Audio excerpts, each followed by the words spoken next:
Okay. Bismillahirrahmanirrahim. Nahmaduhu wa nasta'inuhu wa nastaghfiruhu wa nu'minu bihi wa natawakkalu alayh. Wassalatu wassalamu ala ashrafil anbiya'i wal mursalin wa ala alihi wa sahbihi ajma'in. Amma ba'd. Okay. Today we are going to discuss the theory of ownership. As I told you earlier, it is actually the continuation of the theory of wealth and also the theory of rights. So this is actually to learn what exactly is the ownership and how this ownership is going to be defined as a human perspective, because there is also ownership in God's perspective. We need to know this actually. Allah is the owner of every single thing. In a reality, He owns everything. So the absolute ownership is belong to Allah, but still the a relative ownership is belong to human being. This is where actually there is a differences between Sharia perspective and other other people's, other societies, other communities perspective. Because according to the secular perspective, there is no such thing.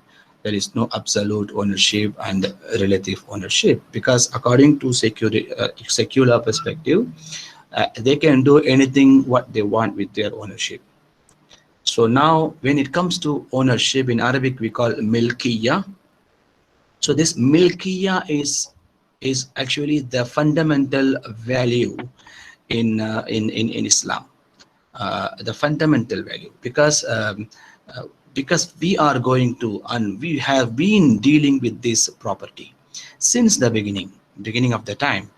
Allah sent Prophet Adam to this world, and he gave him everything that he needed that time, and he also taught him how to make things. But every single time, Allah is telling everybody, lahu mulku samawati wal ard. You can see, especially Surah Taha, you can clearly see, lahu ma fi samawati wa ma fil ardi wa ma baynahuma wa ma tahta thara. So he is clearly mentioning, whatever you see in the heaven and earth, everything is belong to Allah. Whatever you see in between heaven and earth, whether you call it space or galaxies or all this, the atmosphere, whatever you see, everything belongs to Allah. Not only that, the earth is, you are standing, is belongs to Him. Not only that, whatever you see underneath to this earth belongs to Him. So there is no such thing that is not belong to Allah subhanahu wa ta'ala. So that is a real milkiyah. Limanil mulkul yawm, qul lillah. Qul liman ma fi samawati wal ard, qul lillah. So these are the verses I think you keep on hearing and hearing. There is a meaning, because we call him Maliku Yawmiddin. So because he is the Malik of the day of accountability, because every single person need to answer to Allah the credibility, the accountability that he is going through. So every single property that we have been using, we've been every single property that we've been utilizing in our life, we need to answer to Allah. That's how in economics everything comes, everything connected to this foundation, that every single transaction that you are going to make or you've been made before, every single dealings that we've been doing, there is an accountability that we need to answer to Allah. That is actually what the real ownership that we need to understand. But still there are private ownership. This private ownership is something that we need to understand, because this is what Allah Himself talking to us by referring the word mal. right? So you gone through the definition of mal in the class that we talked about earlier, the theory of wealth. So here you need to know, when Allah talks about mal, he always say the mal is the singular and amwal is the plural.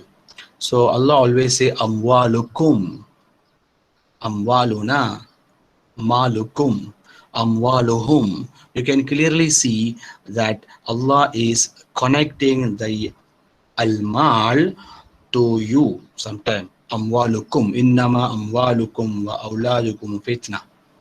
Right? So Allah talks about alladhina, the one who spend his entire wealth and his entire soul for the sake of Allah. Right? Yunfiquna amwalahum wa anfusahum fi sabilillah. So you can see here there is a private ownership. That's the reason why Allah himself indicating that it belongs to you. So now we need to understand, when Allah himself indicating that that thing, Allah still indicating it. So we need to understand how important is it. Then we need to understand what are the definition of those private ownership, what are the restrictions towards that uh, private ownership, and also we need to understand what are the causes that you can have, you can say that you have a private ownership. So these are the things what we are going to learn today. First of all, the definition of private ownership, which means that if someone own something, which means that it will automatically will exclude others.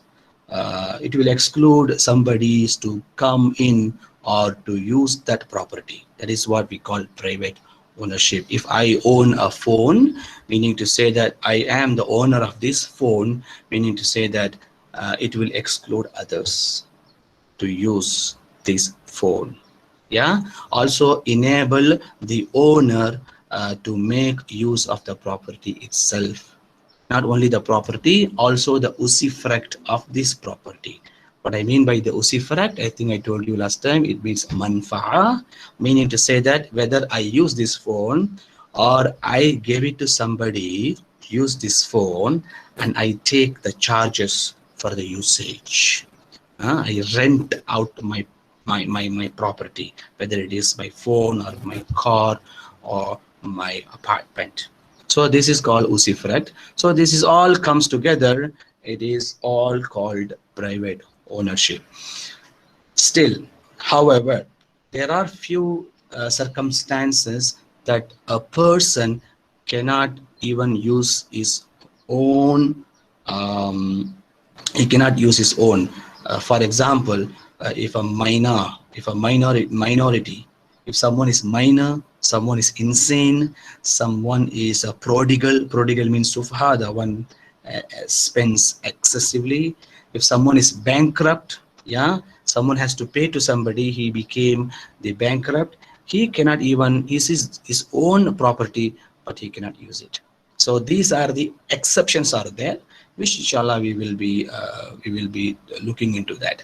So then the next we need to see what is the causes. Yeah. So before I go to causes, let me just show you the slides here, the theory of ownership. So you can go through the slides. It's yes, as I told you, Kul liman ma fis samawati wal ard. Allah himself talks about private ownership. He talks about his wealth, your wealth, and everything. And then this is the definition that I talked to you. It refers to a right over property which exclude others and enables the owner to make use of the property. Right. There are few people cannot use it, as I told you: minor, insane, prodigal, or bankrupt. Okay. The next we will see what are the causes for the acquisition of the ownership. How do you become the owner of a thing? There are three ways that you can become the owner of the thing, right? Whether I do contract, what I mean by contract, you buy or you sell, or somebody gave you like a gift, yeah, or somebody donate you, that is what a gift, or maybe you become the partner in a company. So these are the contracts. There are many varieties of contracts. we will be inshallah reading, we will be inshallah learning about all these in our next classes, because we are going to talk about theory of contracts. So that is the first thing.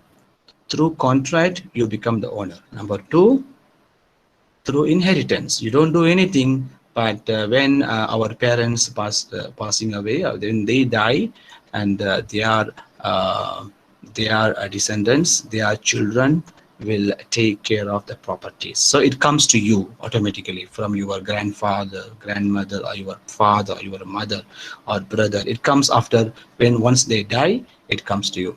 Number three is something important, which it is called first possession. So first possession means you whoever go first and then take it first. Usually this example, this usual example will be given, which is hunting. If someone go to forest and he started hunting, and you will be seeing, you will be seeing, whether it's a cutting tree, or whether it is the natural thing that he is getting it, whether you are going to fishing, whether you are getting something out of water. If you are the first person to get it, then you become the owner of that thing. Yeah. Okay, let me just give me a second, because there are few new people joining our session. Okay.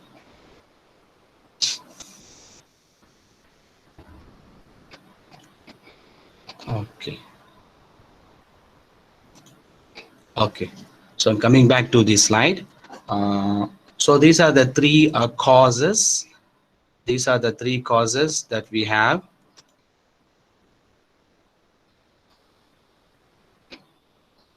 Okay, they are still coming. It's already half an hour. All right. Okay. Next, we are going to talk about the private ownership. There is a complete ownership and also incomplete ownership. So what I mean by complete ownership, you have the property and you can use the property. Also, you can give it to somebody for Usufruct. So this is what the complete property, whether it is the sale or gift or donation or waqf. So this property is complete property, because you are completely you are capable of doing anything with that. Meaning to say that the moment you have that kind of property, you will be able to sell to somebody, or you will be able to give hadiah, to give as a gift to somebody. It is possible.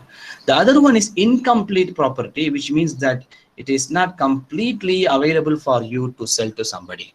So then you have three types. Number one, this incomplete property comes with three types. Number one is ownership over rights, included in a land, ownership over property, and ownership over usufruct.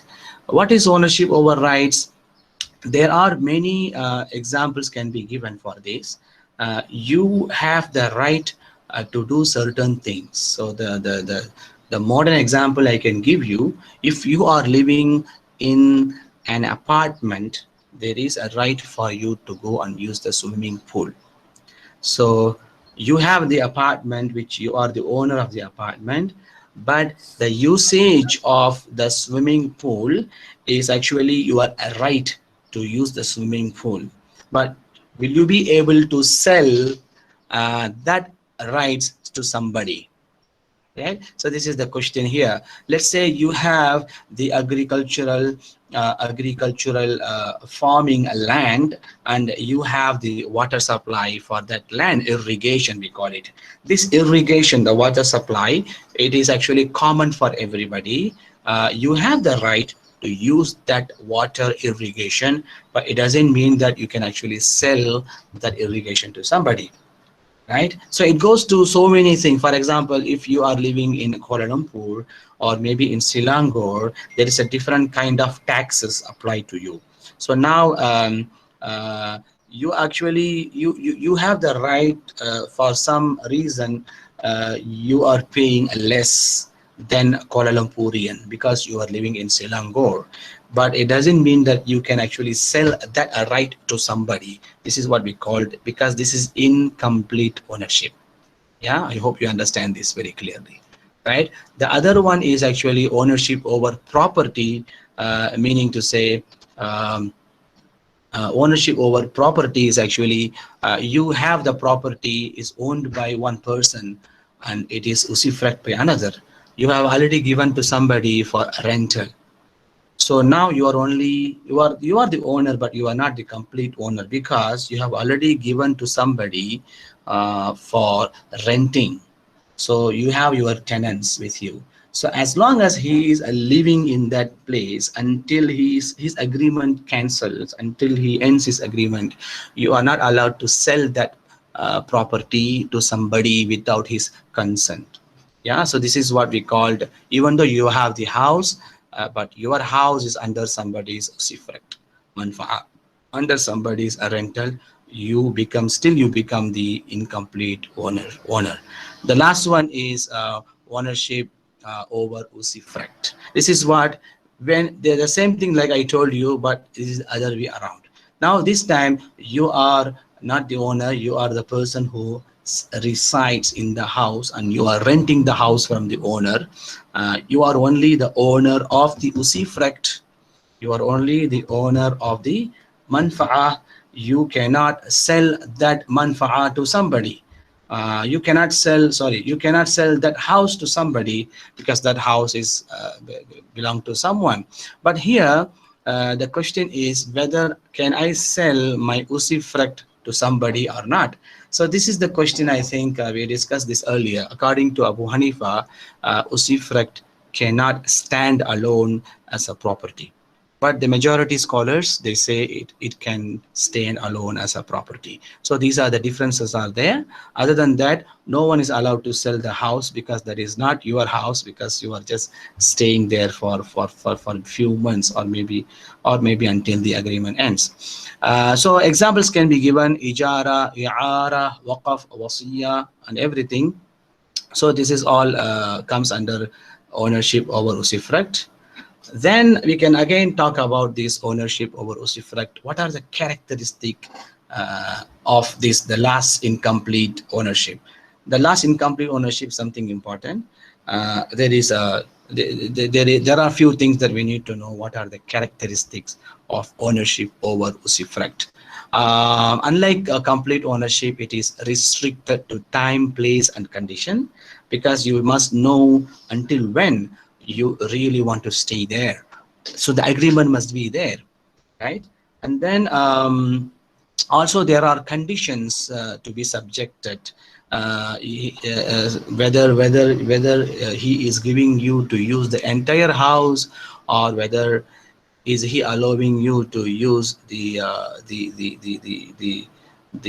back side of your house, or maybe the front side of your house, the balcony, or this and that, and then the rent, and then the additional services like internet, or electricity and water. All these kind of things are subject to certain conditions. Yeah.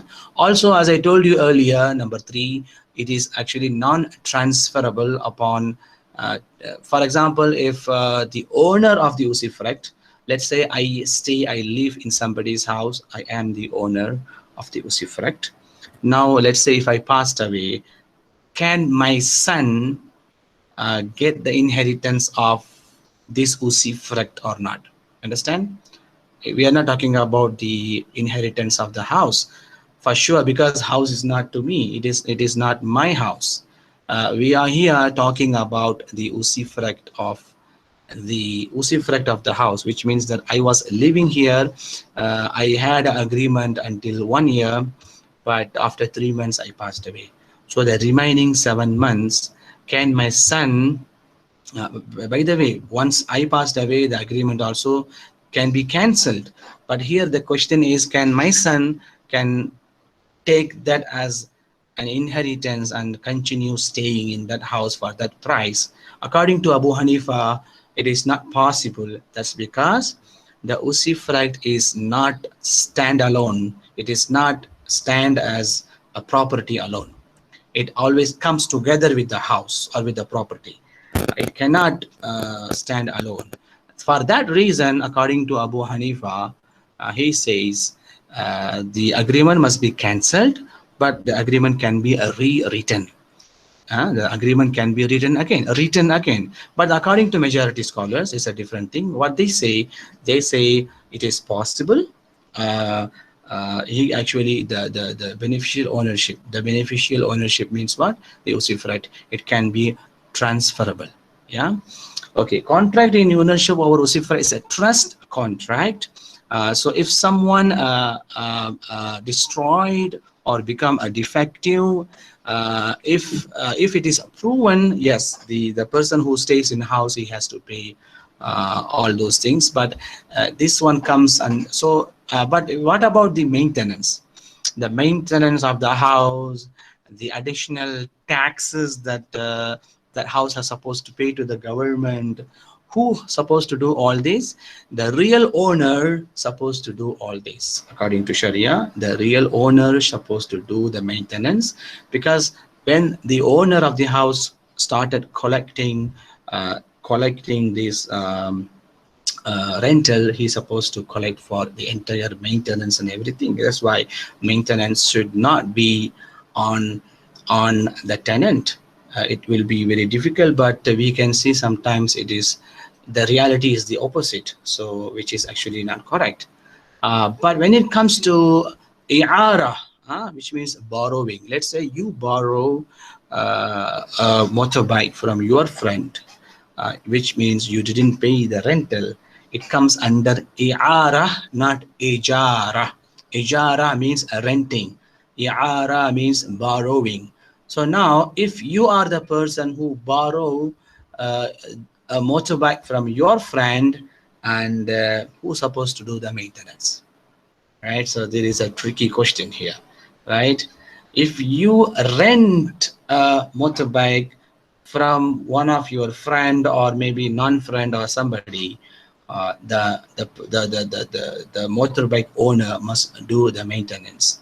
But what about the i'ara? You did not rent the motorbike, but this time you borrow the motorbike. So now the rule is different. If you borrow the motorbike, you didn't, which means you didn't pay the rental. You are supposed to do the maintenance, and you are supposed to take care of it. And this is what the different hukum for different subject. Yeah. Okay.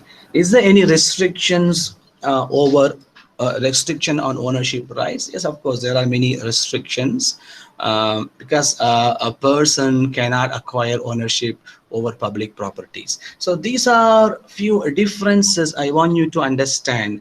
The reason we are studying this subject, it is quite important for any economic student or finance or management or accounting. You need to exactly understand the differences, the way that we treat the property, the ownership, and others treat the property and the ownership. So these restrictions will make it clear for you. For example, as a Muslim, he cannot acquire ownership rights over public properties, because the public properties is meant to benefit all. A Muslim cannot own prohibited items, prohibited things, which means that we already know consuming the prohibited things is not allowed. Everybody agree. Can I eat pork? I cannot eat pork. I cannot drink wine. As a Muslim, I cannot do that. But the question here is, can I own a wine shop? Can I own a pig farm? Yeah, a pig farm. So these are the question comes, because I'm not consuming, but can I do the trading? Yeah, the answer is no, because according to the maxims, I think you remember the maxims, I think, if I'm not mistaken, we learned this is the last maxim, I think. We learned the last maxim talks about it. Anything that is haram, prohibited for consuming, it is also prohibited, forbidden to give to somebody, or to trade or to exchange, whatever manner.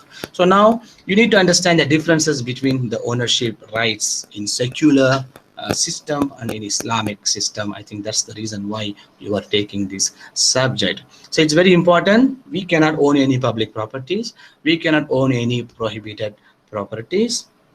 Also, there are certain limitation in ownership. Yeah, for instance, we need to avoid the unlawful means to earn some property. I know there are prohibited property, but there are permitted property. There are permitted property, but prohibited ways to attain that property. So, for example, there is a halal. There is a halal meat, but can I attain the halal meat by cheating, by lying to somebody, by stealing? Yeah. So it's like I want to eat halal chicken but using haram money. Yeah. So I have stolen money with me uh, in my pocket. I am using that stolen money to buy some halal chicken. So now haram money, how haram money going to make the chicken halal, even though the chicken is the chicken is of course the chicken is made in halal way, slaughtered in halal way. So these are the things that we need to understand here. Any means of haram is also haram to achieve. For example, gambling. That's why we need to be very careful nowadays, because there are so many thousand ways to earn money. You will be seeing so many advertisements online here and there. I think bunch of things you will be seeing. People say stay home, earn money, this and that. So you have to be very careful, because most of them are scam. They give you money, but we don't know that money coming from where. So you need to know the source of money that you are doing. If I'm not careful enough to learn the source of the money, remember, it is not only going to affect me.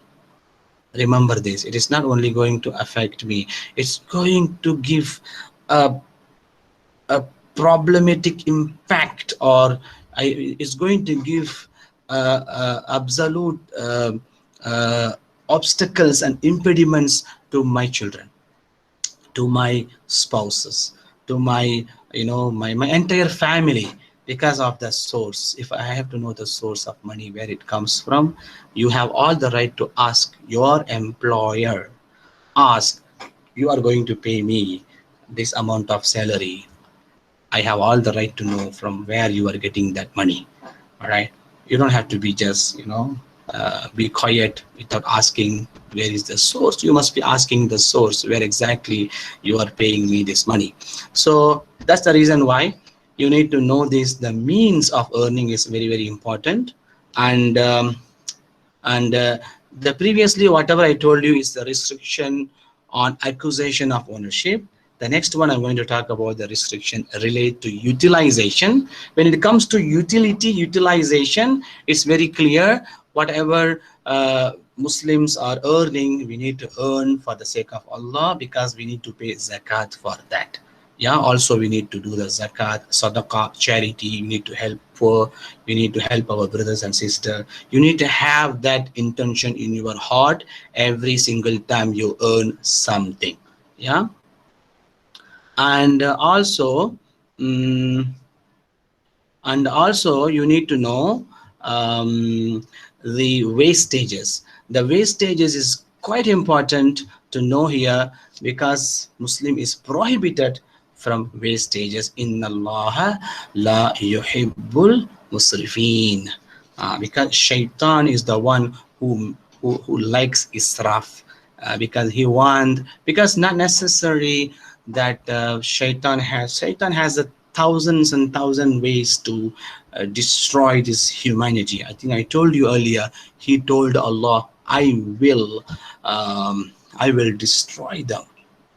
He told, when he was quite unhappy with Adam's creation, and because of Adam, he was about to leave the paradise. I think you know what happened exactly. Then he asked Allah to give him some time, and then the reason he was asking that time, because he said, I will destroy these people. So do not think that he will be destroying us only by making us forgetting to go to the mosque. Do not think going to the mosque is only the reason why we live. It's not about only the mosque, because your life inside the surah, inside the mosque, is only few minutes, and most of your life is actually outside the mosque. So you need to understand, most of the time as a human, especially as an economic student, we are going to be dealing with the transactions, dealing with the world world things, the dunya. Most of the time we are going to be in the dunya, but make sure that our dunya is the reason why we achieve our akhirah. That is what Imam Hazrat Ali used to say this, La tasubbu dunya, do not blame your dunya. You know why? Because this dunya is the one which is going to save you from hellfire, and which is going to take you to the paradise. Without this dunya, we are not able to go to paradise. We need to know how to utilize this dunya. So now the shaitan will be watching us and seeing us, and he will be thinking, and his team will be thinking how to destroy us economically, how to destroy us financially.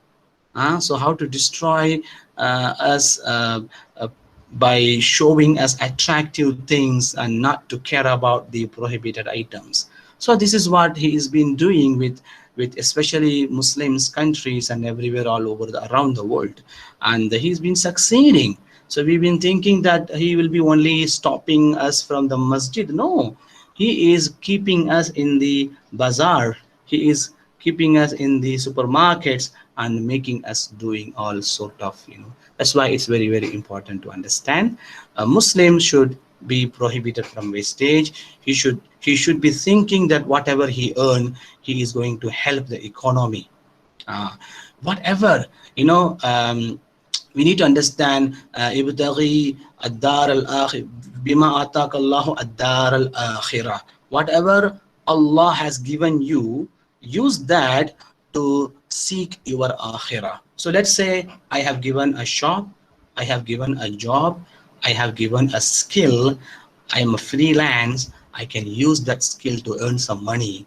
So now, how am I supposed to use that skill to earn the akhirah? So that is what the most important thing that we always should think about it. That is the most important thing. So now if we are spending too much time in economy, you should not be worried, oh, what happened, my time is not good enough to go to masjid, I'm not performing ibadah. You don't have to worry much. You have that economy, you just need to put some intention, making that, thinking that I will be using this economy, I will be using this to boost my country's economy, so that every human being in this country can live with prosperity. And if people lives with prosperity, and they will be having time to go to the masjid. If people is not living, if people living in poverty, if people living in hunger, if people, they don't have proper transportation, you can see what's happening in many countries nowadays because of the COVID-19 pandemic.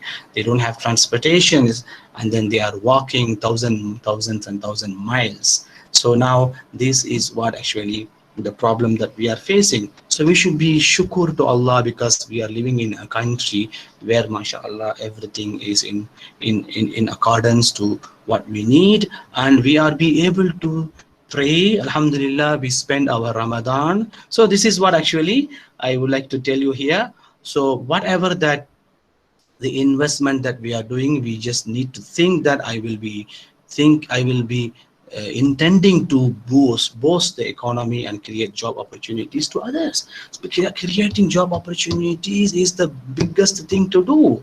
When I do that, I'm actually helping the ummah to succeed, so that my ummah will have some time to pray. will have some time to do fasting. When you are happening to be the person who gives job to somebody, and that somebody is actually able to pray 5 times and able to do some sadaqah, and all those, this is what actually we are supposed to do. Yeah. Okay. Also, the owner is free to exercise his right over his property. However, he has to use his right in a permissible way, should not violate other people's right. Let's say I have my own house, but I'm not allowed to build my wall so that my neighbor is having problems from me because there is not enough sunlight because of my wall. I'm not allowed to do that, even though it's my house, right? So from there you will be understanding what is the abuse of ownership. You will be know if someone is actually abusing his own property, that will be a problem to everybody in the community. Yeah. So now the state can come in and interfere whenever I abuse my property, because the state is actually the central entity. So this central entity is allowed to go for, you know, to look for the welfare of the people. So they can bring all kind of restriction upon development and construction in a certain area and property. Yeah. So also, if you are given a property and you don't use that property properly, then that is also a kind of abuse. Let's say, let me tell you, you have given a motorbike and you are not using the motorbike for 6 months. It is somewhere there and you are lazy to use. Okay, maybe not motorbike. Let me tell you, most of us do this. I think you know, you will agree with me. Bicycle, right? I think some of you already, I know, knocking the head. We have bicycles, it's almost there, we never use it. Look, it is our property, and in many places we have those kind of thing. It is already there, we are just putting it there, we are not using it. So now let me give you an example of what happened during the Khalifa Umar radiyallahu anhu. Hazrat Bilal was granted land, agricultural land during Prophet sallallahu alaihi wasallam period. Prophet himself gave the land to Bilal radiyallahu anhu. But Bilal was so busy, quite busy after the death of Prophet sallallahu alaihi wasallam. He was not able to do the farming in agricultural land because he was quite busy in da'wah. Then Hazrat Umar came and asked Bilal, you are not actually doing the agriculture in the farm, in the land that the Prophet gave it to you. So I want to take it back. Look, this is something very strange, because how Hazrat Umar supposed to take back the land which was given by Prophet sallallahu alaihi wasallam to Bilal? If that thing happened today, so we will be fighting, right? No, Hazrat Bilal said, okay, please take it, because he knows, Hazrat Bilal knows, Hazrat Umar knows that whoever cultivate the land belong to him. So now the government can come in and give the land for those whoever is ready to cultivate. So I've been telling you this. I think in Malaysia we have so many lands. If you happen to travel to Penang or Johor Bahru, you will be seeing millions and millions acres of lands. So now we need to know how to cultivate those things, how to bring the agricultural corporate technology to do that, how to bring the latest technical agriculture to do that, right? In many countries nowadays is happening. So that kind of thinking, I hope some of us can go for it. That kind of thinking will create new jobs. We will be saying after 4 years there is no job, there is no enough job. Actually, we forgot to create one. That's the thing. We've been relying on the government, because government cannot do everything, but government, they have lands. If you have the proposal and you are ready to do, you just need to go and intend with the intention of the proposal and submit your proposal and wait for someone for investment. Then you start your own work. See, this one will, every government is eagerly looking for this kind of people. I hope one day, inshallah, some of us can do this. Bi'idhnillahi ta'ala.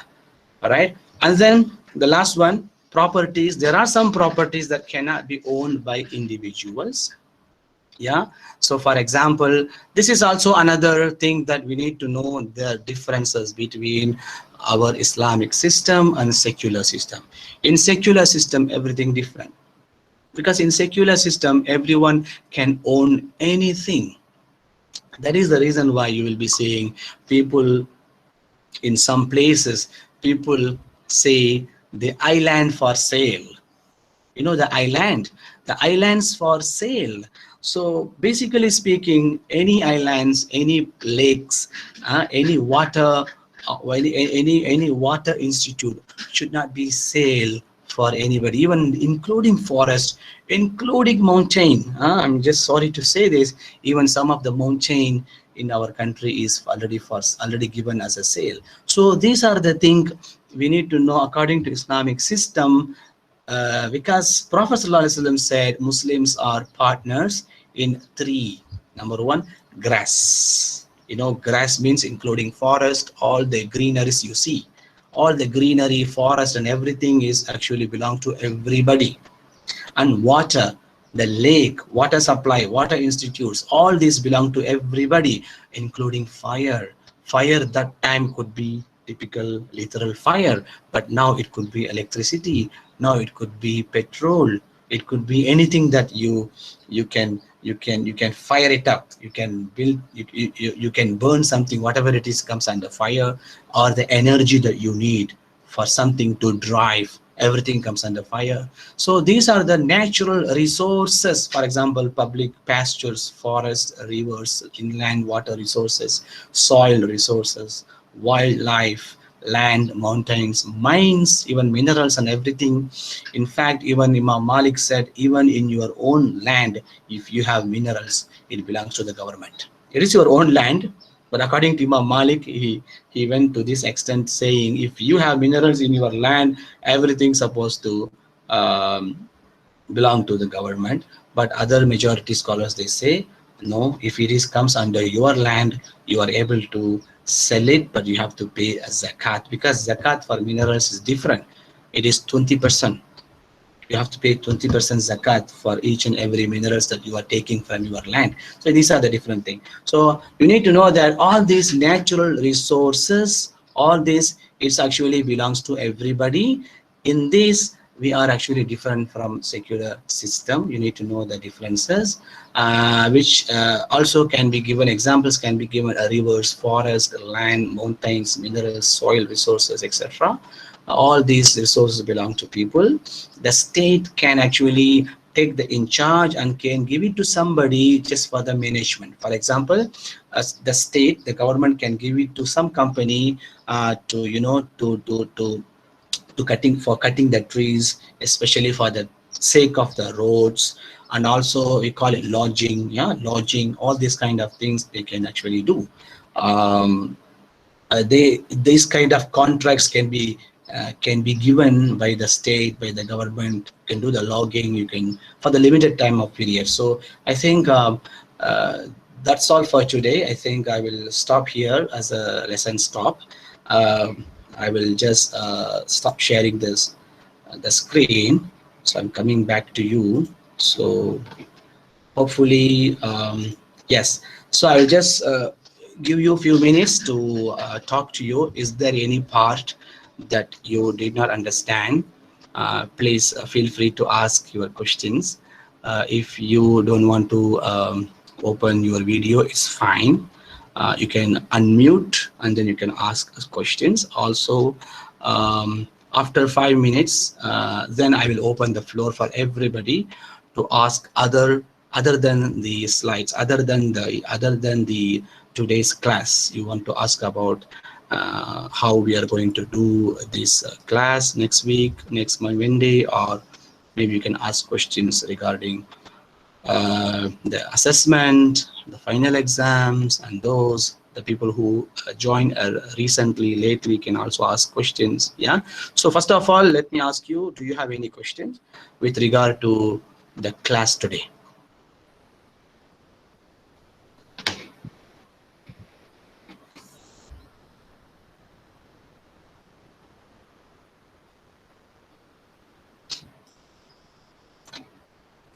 Okay, there is one question here.